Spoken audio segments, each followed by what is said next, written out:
உயிரிழந்திருக்கிறார். இந்நிலையில் கூடுதல் மருத்துவ தகவல்களுடன் திருமிகு அஃப்ரின் பானு அவர்கள் இதய மருத்துவர் நம்முடன் இணைந்திருக்கிறார். மேம் வணக்கம். மாரடைப்பால் இறந்திருக்கிறார் என்ற ஒரு செய்தி வந்திருக்கிறது. இதனுடைய பின்னணி காரணம் என்ன அப்படின்னு சொல்ல முடியுமா? வணக்கம். இப்ப இந்த மாதிரி சினிமா பிரபலங்களுக்கு அவங்களுக்குலாம் இப்படி மாரடைப்பு இப்படி அவங்கள வாக்கிங் போகும்போதோ ஜிம்ல இருக்கும்போதோ ஆகுங்கிறது நிறைய பேர் இப்ப நம்ம கவனிக்கிறோம். அப்போதான் இத பத்தின விவாதங்கள் நிறைய வருது. இதன் மூலியமா மக்களுக்கு நிறைய ஒரு அவேர்னஸ் கிடைச்சதுன்னா ரொம்ப நல்லது. ஏன்னா சாதாரண மக்களுக்கும் இதன் பத்தின அவேர்னஸ் தெரியணும். அப்பதான் அவங்களுக்கு ஃபர்தரா இந்த மாதிரி ஹார்ட்டோட காம்ப்ளிகேஷன்ஸ் வராம இருக்கிறத அவங்க தடுக்கலாம். பொதுவாக இந்த வயதில் மாரடைப்பு ஏற்படும் அப்படின்னு நம்ம முன்னாடியே கணிக்க முடியுமா? அதற்காக எப்படி எல்லாம் நம்மள தற்காத்து கொள்ள முடியும்?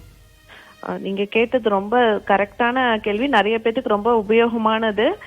என்னன்னா நிறைய பேத்துக்கு வயசானாதான் நமக்கு ஹார்ட் அட்டாக் வருது அப்படிங்கறதெல்லாம் இப்போதைய கால சூழ்நிலைகள்ல இல்ல. ஏன்னா நிறைய பேத்துக்கு ரொம்ப இளம் வயதினர்களுக்கு நிறைய ஹை ப்ரெஷரும் சரி, ஹார்ட்டுக்கான காம்ப்ளிகேஷன்ஸோ ஹார்ட் அட்டாக் வர்றதோ நிறைய நம்ம பார்த்துட்டு தான் இருக்கோம். ஸோ கண்டிப்பா வயது அதிகமானவங்களுக்கு தான் ஹார்ட் அட்டாக் அப்படிங்கிறது கிடையாது. ரொம்ப இளம் வயதிலேயே வர்றது நம்ம பாக்குறோம். அதுக்கு எப்படி பாதுகாப்பா இருக்கணும்னா, ஓரளவுக்கு ஒரு 25 இருந்து 30 வயசு நம்ம கடக்கும் போதே நமக்கான இதே பாதுகாப்புக்கு உண்டான டெஸ்ட்டுங்களாம், ஒரு ஹெல்த் செக் மாதிரியான டெஸ்ட்டுங்களோ பேசிக்கா ஒரு இசிஜி, எக்கோ அந்த மாதிரிலாம் முன்னாடியே எடுத்து பாத்துக்கிறது ரொம்ப ரொம்ப நல்லது. நம்மளுடைய உடல் ஒரு சில சர்க்கரை, கொலஸ்ட்ரால் இதோட அளவு விகிதங்கள்லாம் எப்படி இருக்கு, அதிகமா இருக்கா இல்ல ஒரு பார்டர் லைன்ல இருக்கா அப்படின்னு முன்னாடியே தெரிஞ்சு அதை பாதுகாத்துக்கிறது ரொம்ப முக்கியங்க. இப்போ ரீசன்ட் டைம்ஸ்ல நிறைய இந்த மாதிரியான செய்திகளை நம்ம பாக்குறோம் மேம். ஜிம்ல ஒர்க் அவுட் பண்ணிட்டு இருந்தவங்க, வாக்கிங் போயிட்டு வந்துட்டு இருந்தவங்க, நைட்டு சாப்பிட்டு தூங்கினாங்க, காலையில இப்படி ஆயிடுச்சு அப்படின்னு வித்தியாசமாக காரணங்களையும் ஒரு சூழ்நிலைகளையும் பார்க்க முடியுது. அப்போ யார் தான் ஹெல்த்தியா இருக்காங்க அப்படின்னு நம்ம எப்படி தெரிஞ்சுக்க முடியும்? நிச்சயமாக நம்ம உடல் நம்ம கண்டிப்பா நம்ம கவனிக்கணும்.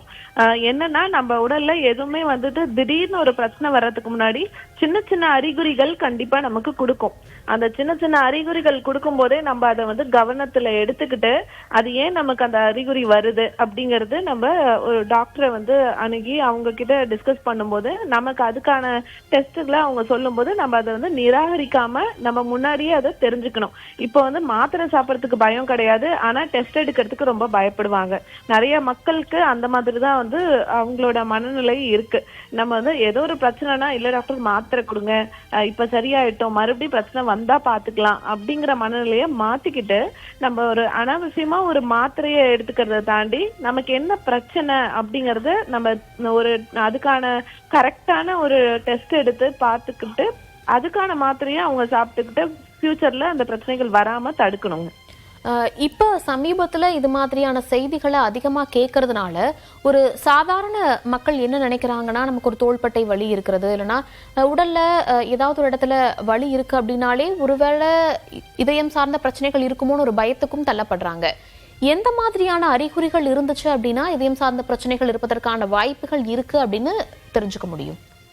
கண்டிப்பாங்க சொல்றேன். இப்ப அவங்களுக்கான சிம்டம்ஸ் பாத்தீங்கன்னா, நம்ம ஓரளவுக்கு நம்ம நார்மலா இருக்கிறதுக்கும் திடீர்னு நமக்கு ஒரு அறிகுறிகள், அதாவது நம்ம நடக்கும்போது முன்னாடி அவங்களுக்கு மூச்சு வாங்கி இருக்காது, இப்ப திடீர்னு அவங்களுக்கு நடக்கும்போது மூச்சு வாங்கலாம், படிக்கிட்டு ஏறும்போது மூச்சு வாங்குறது, அதுக்கப்புறம் ஒரு இரும்பல், சளி இதெல்லாம் வந்துச்சுன்னா ஒரு 2 இருந்து 3 நாள்ல சரியாகாம 1 வாரத்துக்கு மேல அவங்களுக்கு உடம்புல இருக்கு அப்படின்னா கண்டிப்பா அவங்களோட இருதயம் மற்றும் அவங்க நுரையீரல் சம்பந்தப்பட்ட